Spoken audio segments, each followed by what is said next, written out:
Welcome to the Ignite Podcast, where we introduce thought leaders and subject matter experts that you'll want to consider for your next corporate event. Now, here's your host, Dennis Worden.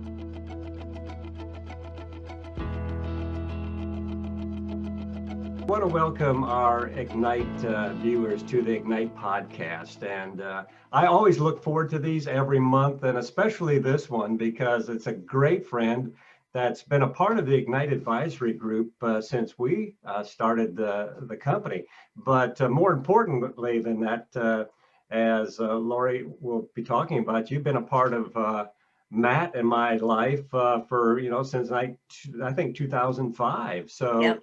It's been a great journey together, and you are the consummate entrepreneur. So I'm looking forward to our time together today. So for you listening in and viewing in on our Ignite podcast, our guest today is Laurie Calzada. And Laurie is just an incredible lady that has been, I think you grew up an entrepreneur.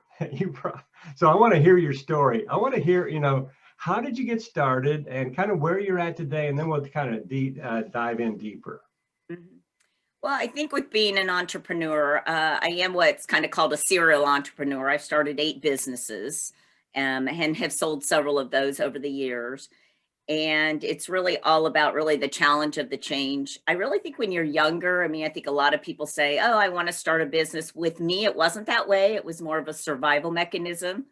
I was raised in extremely low income environment in the 70s. I'm 53. I was born in 1967. And so like at the age of 12, I was raised by a single mother. At the age of 12, I had 3 jobs in my own checking account. So some of it kind of started through survival, to be honest. And then as I transitioned, I eventually ended up moving. When I was 19, I ended up moving overseas. And it ended up being one of the best things for me because I met a gentleman who became a mentor of mine. And he was actually the director of sales and marketing in Xerox during the 70s, 80s. So I was taught at 19 the Xerox sales model, which if you remember, those of us old enough to remember, that was like the epitome of sales. Right. So he had actually branched off about that time and started his own training company in sales and customer service. And I happened to come across him in a small pub, basically in a small village there near Oxford, England. And I ended up working for him over 3 years, and he ended up giving me a portion of the business. I was only 19 and 20 years old. I was running 40 different trainers at that point. So that was my first flavor of entrepreneurism through him. And then due to kind of personal circumstances, I ended up moving back to Kansas City in 1990. And at that point was trying to figure out what I wanted to do. And I believe if you always just kind of trust the process and trust the universe and where things are going, I just ended up always working for myself. I've never had a W-2 from anyone, it really except myself. So it started real more from a survival, but then I just have really loved that journey of building, growing, seeing things change, watching people's lives change. Most of those businesses have been either in the IT. I was actually a Microsoft engineer in the early 90s. I think I was one of the first ones. And so a lot of them were IT based. And then I kind of transitioned back into the soft skills, which is what David had taught me. And really have really been doing that a lot the last. When I know when you and I met was actually when I came to talk to the Maximum Impact Board, and you and I, as you said, have just become good friends along this journey. And I think one thing we have in common is it's really not about what we do, it's about the lives we touch. And that's really where my journey is right now. Absolutely. And as in our introduction, I mentioned the fact you've been represented by Ignite as a speaker, but a lot of things have occurred since we launched Ignite just 5 years ago. And so before we talk about what you're doing today, let's talk about leadership in general, because as you talked about, in England at 19, getting started, and so leadership. So some of the principles are the same, but there's been a lot of change over the last 30 years. And, what are some of those changes that you've seen? Because you're doing not only speaking now, you're doing a lot of consulting work. And so what are some of the major differences that you're seeing in leadership today versus 30 years ago? Yeah, definitely. And I get that question quite a bit. And I really say I can really narrow it to one of a couple things. But you're right. If you look back to how it was when we started our careers, right, back in the 60s, 70s, 80s, very different from the 90s and then going into the 21st century. And if I were to really break it down, well, going back to HR, I deal a lot with VP of HRs, and I deal a lot with the C-suite levels, like, chief executives, CEOs, CFOs, CIOs. I call it C star, right? Anything at that chief level. And really, if you look back like to the 1970s, we only had like 3 HR laws on the books. That was it. We have over 300 today. The Department of Labor itself has 180 laws that we have to follow as leaders in organizations. That is a lot of laws to follow every day, 24 hours a day, 7 days a week. And so what's happened, we've looked a lot more at like ethics in leadership, look at things like Enron. We've looked at a lot of things, but really the difference is the worker more than the corporation. And the millennials, which have become kind of one of my core competencies, is generational gaps that are occurring in the workplace. Right. If you look back to the 20th century, we were founded on an autocratic leadership style. We became the global leader through the Industrial Revolution, right? Coal, steel, rail, all of those different industries. Well, what happened back then, everyone just wanted a workplace. They wanted somewhere to go. I clock in, I do my work, I clock out, I collect my paycheck, I can feed my family, I go to church on Sunday. I call it kind of the hamster wheel, right? We were just doing the same thing day in, day out. What's happening in the 21st century leaders is people no longer want a workplace, they want a work experience. And the companies who are figuring that out are retaining their employees much longer. And the millennials entering the workplace are the ones who are making that shift really happening out there right now. It's not about just going to work. I want to feel empowered. I want to know I have a purpose. I want to know, what is my goal? It's not just about collecting the paycheck for most people anymore. Mm-hmm. So many of the people listening to or viewing this podcast are in leadership positions, whether it's in the mortgage industry, financial industry, you name it. And you mentioned the generational gap. How do we begin each workday? How do we begin a new year with maybe a different mindset? I mean, it's so how do we take what you've just said and really, put the kind of the metal, so maybe the shoe leather to it, and make it. How do we really make it work? Because you've got still in the workplace, you've got the baby boomer yet. Mm-hmm. You've got as you say, a generational gap, not only in leadership but within the walls of the corporation. So how do we all blend together? How do we have unity? How do we make this thing work? Mm-hmm. Great question. So this is the first time in the history of the U.S. we have 5 generations in the workplace. First time ever. So if you really look, it starts with the traditionalists, right? That would be, for example, our parents and or grandparents, if they're still living. They are living longer and they are working longer, right? I mean, all you have to do is walk in your local Walmart, right? Mm-hmm. What's the first thing you see is a traditionalist, welcome to Walmart. They're supplementing their income because of that living longer and having to work longer. And some of it is they're just healthier too, right? So they're not, okay, I'm going to retire like my grandfather on the farm. You retire and you sit in your recliner, right? They're not doing that. They're traveling, they're playing golf, they're playing tennis, they're doing things of that nature. So they're still in the workplace.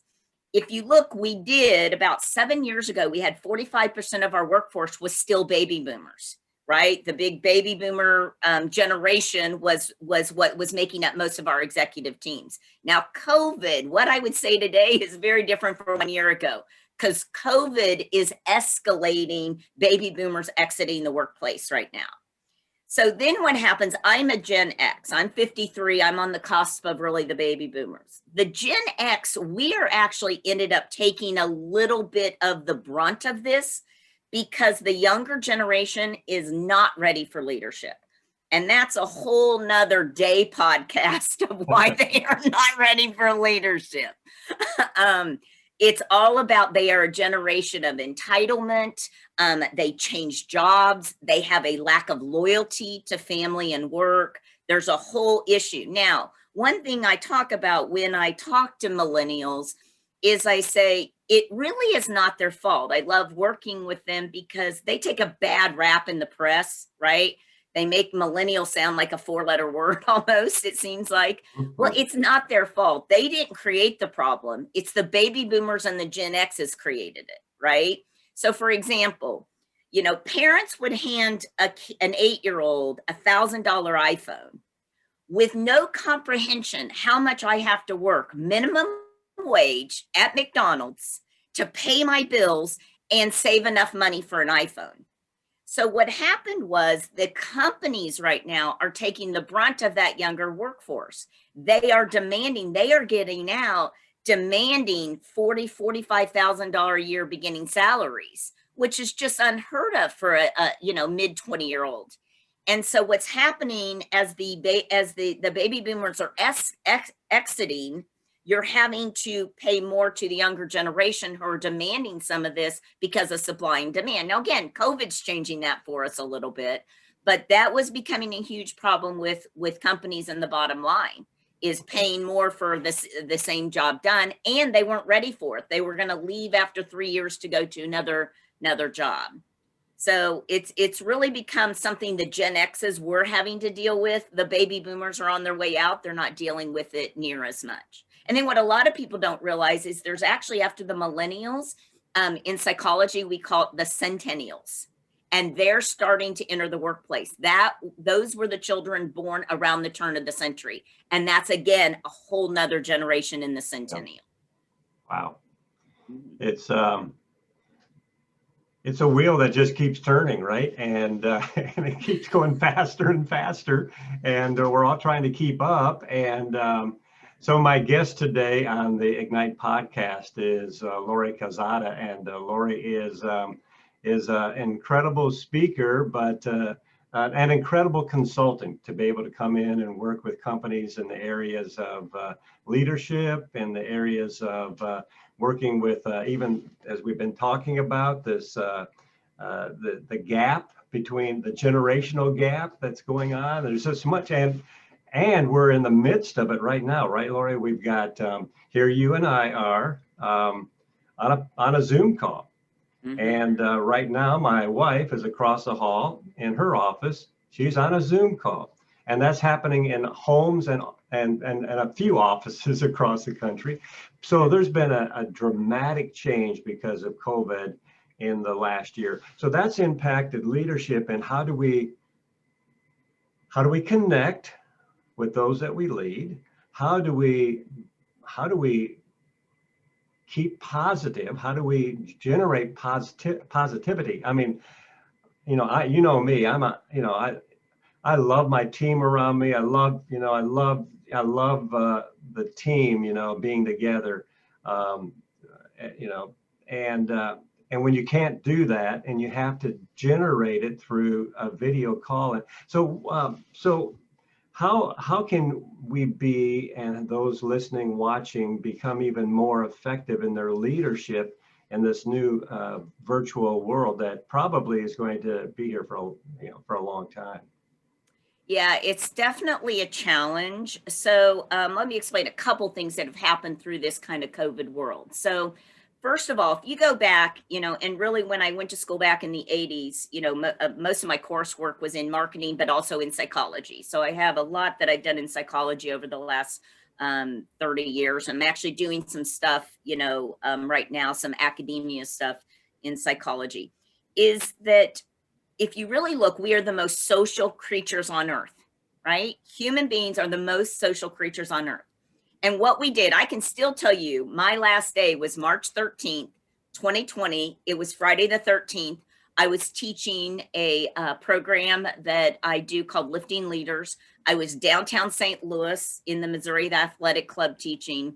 And I walked out that day and I thought, and it was the last day of St. Louis doing its, okay, you can't have, you can't have gatherings over so many people. And I thought, okay, and I'm usually pretty intuitive. And I was like, oh, this will be 6 to 8 weeks. Just let the medical field get ahead. I never would have dreamed that 9 months, 10 months later, I still would be working from home, or I do have an office about 3 blocks from here. So what happened was the change happened so quick. So there's what's called the Bridges transaction model. I teach it a lot when I do my Lifting Leaders program. But there's basically change. And as you know, I'm a published author on change. So that's one of my core things that I speak about and I teach is managing change within organizations. Is if you really look at, there is what is called change in transition, okay? There are 13 stages that people go through when a change happens. Now, a change can be one of 3 things. It's either self-initiated change, right? So for example, let's say I want to change the color of my hair. Let's say that I want to move my house. That is what we call self-initiated change, right? You are more apt to get through the change model quickly because I'm initiating. Then we basically have social change, which would be things like a hurricane hits. It's things I can't control. A downturn in the economy. I lose my house because I lose my job because the economy went down. So I still have to move, but it's not self-initiated, right? Someone is forcing me to do the move. So that takes me a little bit longer. What happened with COVID is the change happened so quickly. Change is like death, okay? So think of, how you hear about the stages of death. You go through denial, you go through anger, you go through, and you're trying to get through to an acceptance phase, right? That I can move on. Well, if you look at change, that means there has to be a transition. One thing I tell leaders, I do a lot with organizational restructuring, and I tell them the sooner you announce the change, that it is further away from the transition, the easier it will go. Think of it like turning a ship, right? If I'm turning a ship and I yank the wheel, I'm going to capsize. Same thing with change. If you all of a sudden yank the wheel and change, you're going to capsize your organization. If you give a warning, this change is coming in 60 days, 90 days, 6 months, then you can turn the ship and not capsize it. Well, what happened with COVID, it capsized the ship. We basically, one day everyone's out and about, and the next day they're, okay, I have to homeschool. I have to figure out technology at home. I have to figure out this Zoom. I have to figure out Microsoft Teams. It was too much change too quick. And so what's happening now is organizations are having to deal with that, is that it was so quick for people that you couldn't keep in touch with them. Because what happens, I have a requirement that if you are on any call with me, you must be on video, or I reserve the right to disconnect. And when I do my teaching, I do this Lifting Leaders, I'm still doing some virtual, and it is a one pager that goes out, and people are like, well, I said, because we basically have 3 channels of communication. So going back to what I originally said, we are the most social creatures on earth. So we communicate via words, via tone, how we say it, right? My grandmother on the farm, right? Not what you say, it's how you say it. How you say it. And then the third is really our nonverbals, right? And so what happened when we all of a sudden got in COVID and people didn't have webcams or people didn't have, high speed at home, we basically took out over 50% of our communication is that nonverbal. And so we ended up with this whole communication issue over the last year. And it's taken us about 9 months to figure that out. People are getting better at it. And so that's probably been the biggest change that I tell people. Make sure, even though being in a room is better, you see each other, you touch, you feel. I'm a hugger, as you know, Dennis. If I was in the room, I'd be giving you a big old hug. So I'm a hugger. And I said, when I can get back to hugging, I know we're through it. Well, but the best thing is I call it the touch points. Yeah. Make sure you're touching with your people several times a week. and not just a phone call, actually see them, see what's going on. Yeah. And then how do you stay, well, what are the types of companies you're working with right now? What do they kind of look like? And when we think about our viewers and listeners to this podcast, they might be able to relate with the types of companies you're working with and kind of what you're covering. So without naming names or anything, but what are the types of companies you are working with and have over the last few months? Okay, great question. I have several vertical markets. I mean, I've worked in a lot of different vertical markets, but it seems like where kind of my journey or path has taken me. I do a lot in construction. I do work in the trucking business. I do work in financial services. I have some financial services companies I've worked with since about 2005. I also do a lot in manufacturing. I have a real compassion for the blue collar worker, because it's similar to what I said with the millennials, is that we are telling millennials, you have to go to college and get a 4-year degree or you're worthless. And it is one of my biggest pet peeves in the 21st century. What happened to our trades? What happened to apprenticeships? We need people who can do roofs and weld.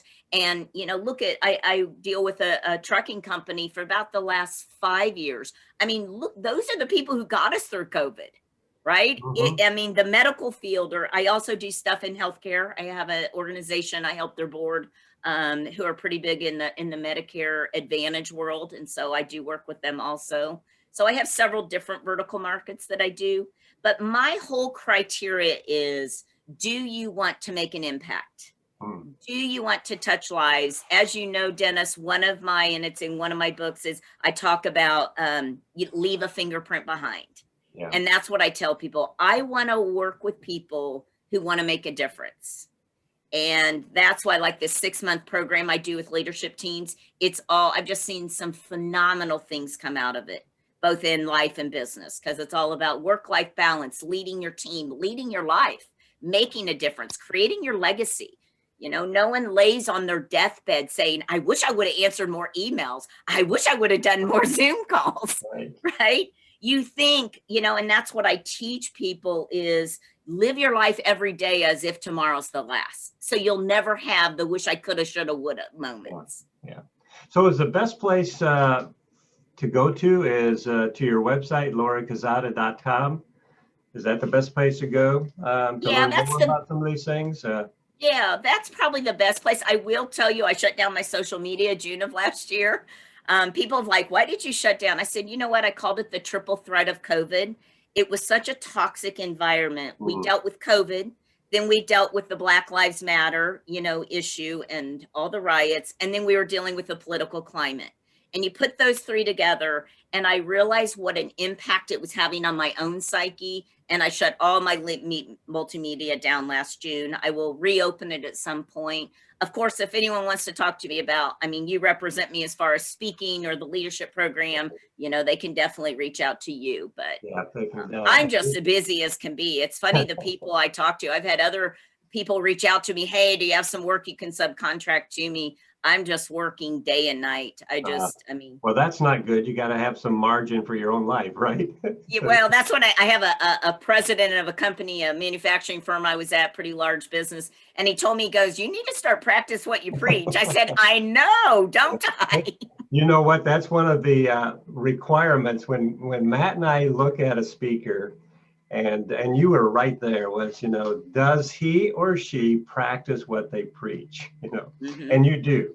And but it's easy to, when the demand is high and the needs are so great and you want to help everybody, it's hard to say no. And so I understand that. Let me ask you, you were talking about, being a hugger and all of that. And talk to me a little bit about emotional intelligence in the workplace. What does that mean? It's, and you're hearing it more as kind of a hot topic, but what in the world is emotional intelligence in the workplace? Yeah, it's a hot topic, and I really kind of have fallen into it a lot the last 6 years because of my business background connected with kind of some of my psychology background. Is that basically emotional intelligence there's basically 5 levels to it, right? And it starts at self-awareness, self-control, and then it goes all the way to mastering vision. Now, less than 10% of the population would ever hit mastering vision. You're talking about the Buddhist monk, right? Someone that really understands going within and understanding the higher power. We would see that in, preachers that have done a lot of their spiritual work, things of that nature. So really, the reason EQ, it goes back to the difference of the 20th and 21st century. Millennials are changing this. I tell people no longer can we treat people like positions. We have to treat them like people, right? So when I walk into a building, I need to treat the receptionist who greets me with the exact same respect that I would the CEO. Very different than 30 or 40 years ago, right? And that's where EQ. So it really, you'll see it as EI or EQ. I always say the difference of a good and a great leader is the difference of 18 inches from head to heart. It's saying, yes, I can run a business and I know all the bottom line and how to do this. But the EQ says, do I understand the people? Do I understand what they need from me? Do I understand what they need from the organization? And the more we understand that, I call it a teeter-totter. I actually have a teeter-totter that I do with people that's about behaviors and emotions. So for example, if you have an emotion that, let's say you're dealing with someone who has and I'm sure you've seen this in years of being a CEO, someone who has anger in the workplace, right? So let's just take that emotion because I think it's something people can relate to. So what happens in order for that person to deal with anger in the workplace, is it okay that someone is angry? Yes, it's an emotion. Everybody has had anger at some point in your life. And so what happens, it's not the anger that becomes the problem. It's the behavior behind the anger that becomes the problem. So as the anger is escalating, it's the behaviors behind it. One thing I tell leaders when I do EQ is I say, never, ever, never, ever, never, ever, ever, never, ever, never, ever attack attitude, attack behavior. Because, I mean, you could do this with your wife, right? If she's upset and you say to her, honey, you really shouldn't be upset, what's going to happen? Oh, we just started. You're going to go in that office and slowly close your door because you're going to start hearing her in the kitchen banging pots and pans and doing whatever. That is the normal reaction. Because, Dennis, you could not tell me how I feel. I have a right to feel that way. But what you can do is say, honey, could you lower your voice and let's talk about this?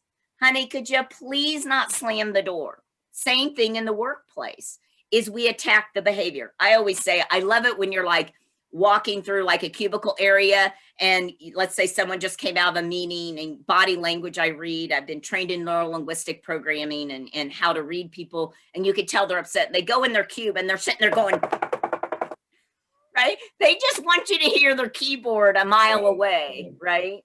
So it's that sort of behavior that we have to tailor. And what's happening right now, fear is big in the workplace, which is an emotion.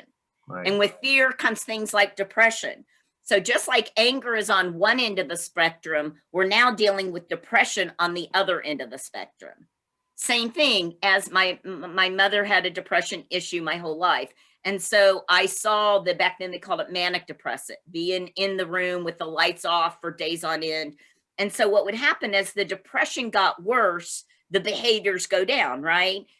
Being withdrawal. So it's not the anger type, not the, extroverted type, but it's more the introverted types of crying, laying in bed, drinking, we're having substance use problems, things of that nature. So what you have to do with EQ in the workplace, and this is a big issue right now, is get that back in line with your teams.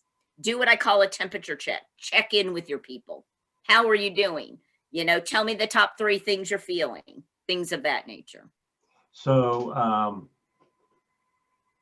back to a few minutes ago, we were talking about, this virtual world we're living in right now. And a lot of what you're talking about on this EQ has to do, I think, with, so the fact is that it's so easy in this world, this virtual world, to wear a mask. And the fact is, I could be sitting here, I might have, a dress shirt on, but I might have just got back from the gym and still have my gym shorts on and my tennis shoes on, right?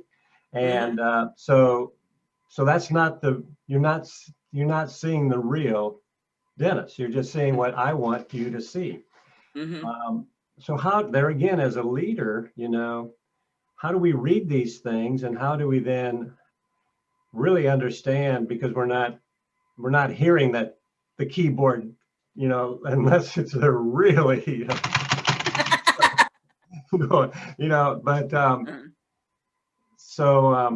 because I think this is important, because we're going to come out of this and we're going to come back together as teams, and how do we pick up from where we left off, and some of those relationships that do need healing and whatnot. So I'm just curious on what your thoughts are there. Yeah. So I've done a couple things, and again, it was even a transition for me, and I come from a technology background, and it's kind of interesting because I've had a Zoom account for 8 years because of the IT world. I still have some IT clients, and it's been big in the IT. So when everyone got on Zoom after COVID, it slowed down and it was crashing. We're like, everyone get off our platform. Now it's ended up being an advantage because of all the features they've added. But those of us who've had it for years, it's like, for other people, it was like this new technology, and it's really not. So when I even started, when I think I mentioned that on March 13th, I walked out of a day of my leadership. Well, I was only through 3 of my 6-month program with that group of executives. So I ended up having to do the next couple via Zoom. And I'm talking full day classes, and people are like, I can keep someone engaged. I have kept doctors on a call for 8 hours, believe it or not, very engaged. But what happens is we sit here like this, right? I'm going to get my little background set up. I'm going to get my lighting, whatever. It's so funny you mentioned about you could be sitting there in your gym shorts or boxer shorts, and I wouldn't even know. So for example, I had a set of doctors that I was doing a parallel course with. And the first virtual I was doing with them, I said, okay, I want everyone to scoot your chair back. And I made them all scoot back, and I made them show me their feet. I said, I want to see what everyone has on their feet. And I had house slippers. 2 of them were barefoot. 1 of them had socks. 1 of them, who was the CFO, he actually had dressed up as if he had, his work shoes. And so you have to really just engage people in different ways. With my own team that I've had to do this, because I have my own team that work on projects for me, is we now have a thing I do called Dance It Out. If I feel like the stress is getting high, I'll do Dance It Out. I put Amazon music on. I'll put a dance song on, and everyone gets up and we dance it out for 3 minutes. And then we sit back down. Good. That's good. I have a project manager who can get very stressed when we've been going through a bunch of go live projects this year for leaders. We've gotten to where if things get stressed, I set my timer for 2 minutes, and her and I run up and down the stairs of our house, and then we come back. So you just have to find, I've told people, have it where people can't sit, make them stand up for a meeting, where they're not just sitting there and doing nothing. I've just done all sorts of things with people, The big thing is to engage them, right? I do what I call round robins. When I teach, I would use push balls around the classroom, and, they would pick on each other and do this. And I would do building block exercises. And as you know, I do a lot of creative leadership things. And so I've had to be creative even in here, like do round the robin on the Zoom calls and stuff. Do breakout rooms. There's all sorts of stuff you can do. Good suggestions. I love it. So I would, again, viewers, listeners to the Ignite podcast, you can certainly learn more about Laurie by going to igniteadvisorygroup.com, and you'll learn things about her as a speaker.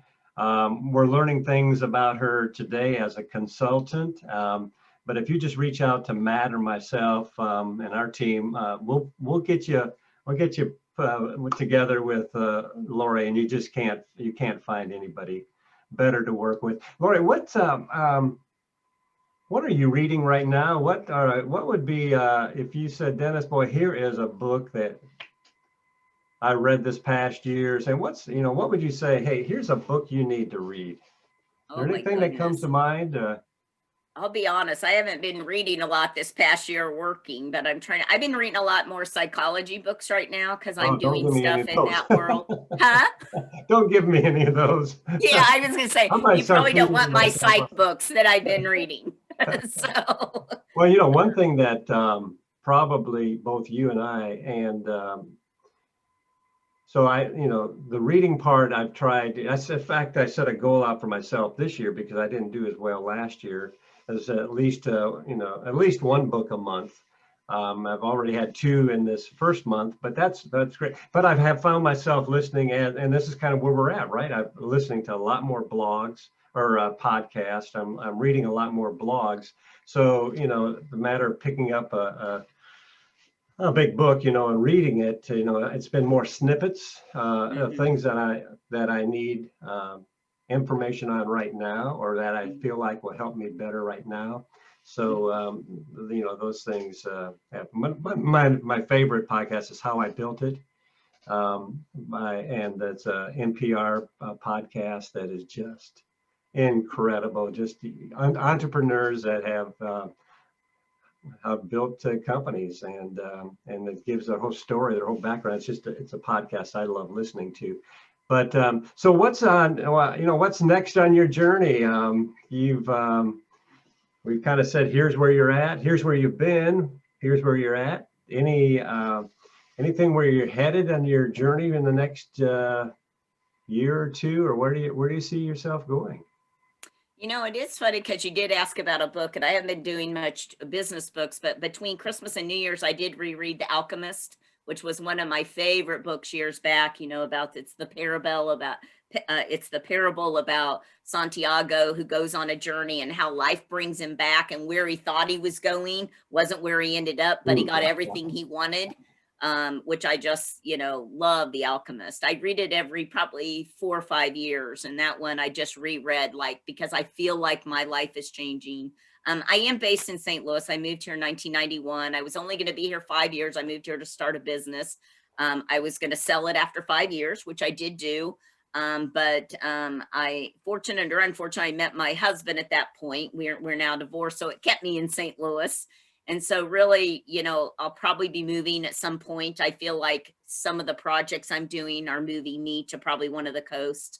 I don't know. I can almost see you in like Tuscany or somewhere like that. I think I told you did I tell you about, you just want to Yes, come you use my did. villa.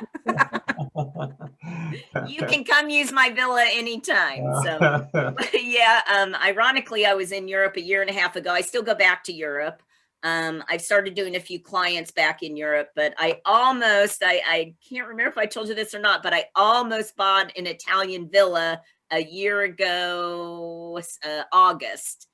And some circumstances, I had a death in a very close friend of mine, and so I ended up having to come back early from that trip. But I almost bought. I was literally in Florence when I got the call and had to make the trip home. But so that definitely. I also, one thing I tell you, this program that I have done, I could just spend an hour telling you the impact I've seen this had in people.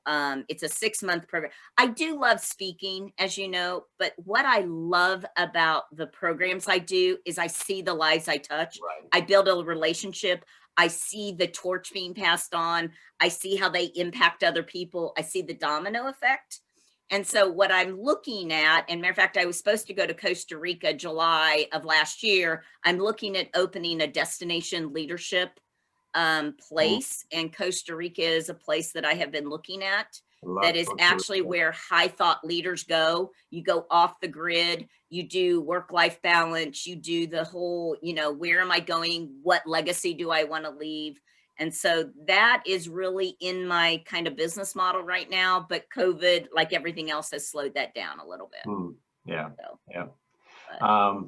but, There was one thought that I had, was that both you as a speaker, but more importantly as as a consultant or somebody that really pours into, because I remember both Matt and I, as you know, worked with John Maxwell for a number of years, and John used to say, and Zig Ziglar used to say, with an event, all you can do is bring awareness of a need. You can wake up somebody's desire to be a better leader or something, but in 45 minutes or 90 minutes, you can't, you can't do it. You've awakened in them a desire. What you do now, both through your speaking, but now through what you're doing in your consulting, is you're going deep, and you're allowing those participating to really grow as leaders. But again, as you and I have often said, not just themselves, but becoming leaders that impact others. And if we just keep our leadership skills to ourselves and don't share it first off with our family, and then with those that we do, work and do life with, then, we go to the grave, pretty much an empty person, because we haven't, we've held everything in, but we haven't been a river that has allowed everything we've learned to flow out to others. And you do such a great job at that. You are a river of life, of energy, of information, and I would just encourage, each one of you that's listening or viewing this podcast to go to Laurie's website, lauriescalzada.com. It's Calzada, right? Yep. Laurie Calzada. And it's Laurie, Laurie. Yep. And say that again. It's Laurie, Lau. People say it Laurie, but it's really Laurie, Laurie. Okay, and Calzada.com. You got it. And if you'll go there or go to the Ignite website, we'll get you together with Laurie, and you are amazing. It's been such a blessing for me to stay connected with you over these last, since 2005. And thank you for the impact you've had, not only in my life, but maximum impact during that time. And then with us here at Ignite Advisory Group. So one last thought is, you said as we began, you really started this journey as a 12-year-old because of situations in your home. You were kind of forced into this becoming a serial entrepreneur. And you've done well at it. Has that been luck, or what's allowed you to become and be where you are today versus other serial entrepreneurs that are still in the cereal box looking for the toy, whatever? Well, I mean, being an entrepreneur means you fail as much as you succeed. And so when I have an entrepreneur that I talk to that says, "Oh, every business I've touched has flourished," I always looked at them with skepticism, right? Look at Walt Disney claim bankruptcy 7 times before he created Mickey Mouse. I can just tell you, entrepreneur after entrepreneur, that our greatest lessons comes from our failures, not always our successes. I actually was approached in St. Louis in 2010. I did a TV show. I don't remember if you knew this, but I did a TV show based on entrepreneurship. It was right after the housing crash. And so each episode was geared toward like technology in the workplace. SBA, I had the director of SBA on about, how do you get funding if you're trying to survive post-crash? And I had done some of that, and it was just interesting because it didn't resonate with me, even though everyone says I have a face for TV, is that I didn't see the impact I was making, right, with entrepreneurs and different things. So now dealing with entrepreneurs, I prefer to hear the stories and help them. As far as your originating questions of advice, it kind of goes back. One of my favorite quotes is Winston Churchill: "If you're going through hell, just keep going." He said that, when the Nazis were trying to take over World War II and everything. And that's my greatest advice, is that, during COVID, entrepreneurs are either flourishing or they're struggling. And so you just, and just remember, every day isn't going to be a good day. You're going to have your down days. But what amazes me too is remember, as an entrepreneur, you're only as good as your team.